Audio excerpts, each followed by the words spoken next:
Assalamualaikum warahmatullahi wabarakatuh. Apa kabarnya rekan-rekan sekalian? Kali ini kita akan mencoba membahas seputar yang viral ya teman-teman sekalian, atau dalam konten berita viral reaction. Oke. Nah, tempo lalu di tanggal 29 ya, di tanggal 29 Agustus Menteri kita Menteri Pendidikan kita mengatakan bahwasanya mahasiswa itu tidak perlu lagi untuk membuat skripsi. Nah, itu aturan tersebut berlaku bagi mahasiswa S1 atau D4 yang prodinya sudah menerapkan kurikulum berbasis proyek maupun bentuk lain yang sejenis. Nah, kemudian aturan ini masuk kepada Permendikbud-Ristek nomor 53 kemudian tahun 2023 tentang penjaminan mutu pendidikan tinggi. Nah, kemudian peluncuran peraturan ini dalam Merdeka Belajar episode 26 Transformasi Standar Nasional dan Akreditasi Pendidikan Tinggi. Seperti apa videonya? Ini kami tampilkan.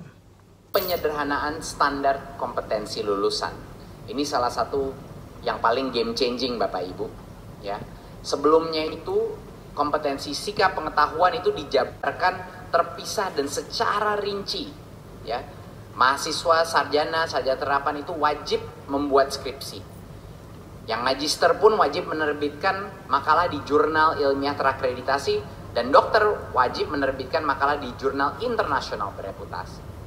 Tetapi Bapak Ibu, di dunia sekarang ada berbagai macam cara untuk menunjukkan kemampuan atau kompetensi lulusan kita. Ya.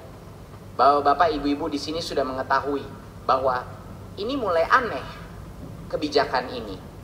Ya, yang legacy ini, karena ada berbagai macam prodi yang mungkin cara kita menunjukkan kemampuan kompetensinya itu dengan cara lain, ya. Kalau kita misalnya mengajar prodi, apalagi kalau yang vokasi ya, ini udah sangat jelas gitu. Kalau kita ingin menunjukkan kompetensi seorang dalam suatu bidang yang teknikal, apakah penulisan karya ilmiah yang dipublish secara saintifik itu adalah cara yang tepat untuk mengukur kompetensi dia dalam technical skill itu? Dan ini bukan hanya di technical, dalam akademik juga sama. Apakah yang mau kita tes adalah kemampuan misalnya untuk orang yang melakukan konservasi atau prodi dalam konservasi lingkungan? Apakah yang mau kita tes itu adalah kemampuan dia menulis suatu skripsi ya secara saintifik, atau yang mau kita tes adalah kemampuan dia mengimplementasi proyek di lapangan? Ini harusnya bukan Kemendikbudristek yang menentukan. Harusnya setiap kepala prodi punya kemerdekaan untuk menentukan gimana caranya mereka mengukur standar kelulusan capaian mereka. Jadi sekarang Bapak Ibu, kompetensi ini tidak dijabarkan secara rinci lagi. Perguruan tinggi yang dapat merumuskan kompetensi sikap dan keterampilan secara terintegrasi, dan Bapak Ibu, tugas akhir bisa berbentuk macam-macam. Bisa berbentuk prototipe, bisa berbentuk proyek, bisa berbentuk lainnya. Ya, tidak hanya skripsi, tesis atau disertasi. Bukan berarti tidak bisa tesis, disertasi, tapi keputusan ini ada di masing-masing perguruan tinggi. Ya.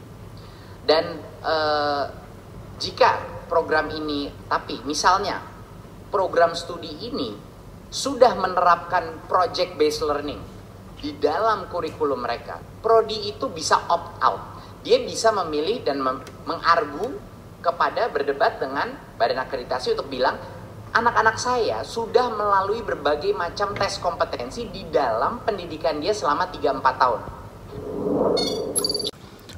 Baik, itu tadi teman-teman sekalian video yang diungkapkan oleh Pak Menteri kita, Menteri Pendidikan kita, berkaitan sama mahasiswa itu tidak wajib skripsi. Nah, sebelum kita membahas tentang pro kontra ya, pasti ada yang tidak berpendapat tentang ini, ada juga yang setuju, khususnya mahasiswa. Mahasiswa itu senang kalau tidak bikin skripsi itu. Tetapi bagi pihak perguruan tinggi, apakah cara tersebut tepat? Nah, kalau di sini kami cek dari berita ya, media online, bahwasanya sudah ada kok beberapa kampus yang sudah menerapkan mahasiswa itu tanpa jalur skripsi. Ini kalau kita lihat di sini dari detik.com ya, ini sumbernya dari kampus UNY itu sudah menerapkan dari mahasiswinya Atinur Auliati Rahmah, mahasiswa pendidikan fisika 2018 yang berhasil lulus cum laude tahun 2022 tanpa skripsi, teman-teman sekalian. Hal itu dikonversi dari perolehan medali emas dia dalam ajang lomba inovasi digital mahasiswa LIDM tahun 2021 lalu. Prestasi ATI kemudian dikonversi menjadi skripsi melalui program rekognisi pembelajaran lampau RPL yang dimiliki UNY. Itu pertama, teman-teman sekalian. Yang kedua, itu sama dari kampus UNY. Kayaknya UNY ini ada beberapa ya, kayaknya. Beberapa yang bisa dikonversi dari skripsi. Yang kedua, Virus Zalfa Nabila, lulus dari Prodi Pendidikan Guru Sekolah Dasar PGSD tanpa skripsi berkat medali emas yang ia sabet di ajang LIDM 2021. Nah, itu sama seperti ATI yang pertama tadi. Yang ketiga, mahasiswa pendidikan bahasa Inggris, yakni Soekarno, tahun 2017 dari UNY juga sama.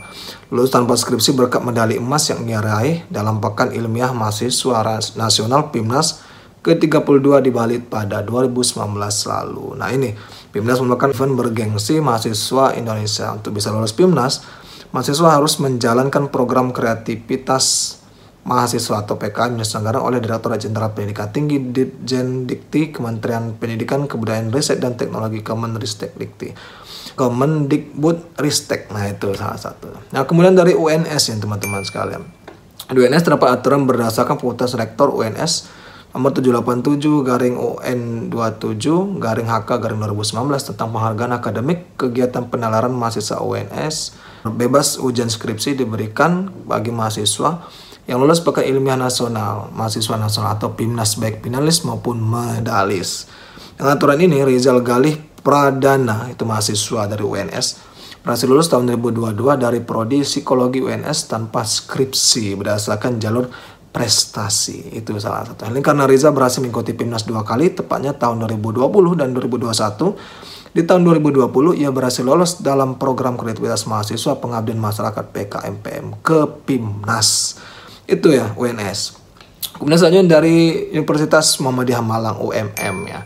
Di sini 3 mahasiswa UMM yang berprestasi, yakni Chu Livian Christine Wijaya, Muhammad Amar Nasar Yusuf, dan Kiki Rahma Adriansyah berhasil menyelesaikan studi dan lulus tanpa skripsi pada tahun 2023.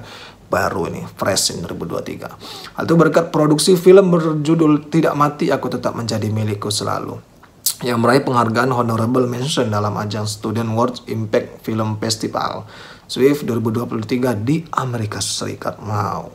Kemudian sebelumnya pada tahun 2021 juga pernah ada 3 mahasiswa asal UMM yang dinyatakan lulus tanpa skripsi. Ketiga mahasiswa tersebut adalah mahasiswa Prodi Manajemen, yakni M. Fitrah Asyari Bangun, Andika Rahmat, dan Igo Ilham Hilabi. Mereka berhasil lulus karena publikasi ilmiah jurnal bereputasi yang bisa dikonversi menjadi pengganti skripsi. Nah, ini terakhir ini, teman-teman sekalian. Mahasiswa Universitas Muhammadiyah Prof. Dr. Hamka. 6 mahasiswa Universitas Muhammadiyah Prof. Dr. Hamka (UHAMKA) dari Prodi Pendidikan Biologi berhasil lulus tanpa membuat skripsi. Keenamnya yakni Lisa Nurhais Hasanah, Safira El Tasari, Anissa Salsabila, Selvidia Ratnasari, Afia Agustiani, dan Nabila Tri Ambarani. Mereka menjadi mahasiswa pertama yang mereka memanfaatkan peluang untuk lulus tanpa mengerjakan skripsi dengan cara melakukan penelitian dan membuat laporannya berupa artikel ilmiah yang diterbitkan pada jurnal internasional bereputasi. Nah, sebenarnya teman-teman sekalian, sudah ada kampus yang menerapkan mahasiswa lulus tanpa jalur skripsi dengan berbagai macam opsi. Pertama dari prestasi mereka non akademik, kemudian juga bisa prestasi dari jalur penelitian. Nah, itu dikembalikan kepada perguruan tinggi ya, terkait apakah mau menerapkan seperti ini, apakah masih tetap menggunakan jalur skripsi. Bisa tulis di kolom komentar kalian pro atau kontra. Terima kasih, sekian, wassalamualaikum warahmatullahi wabarakatuh.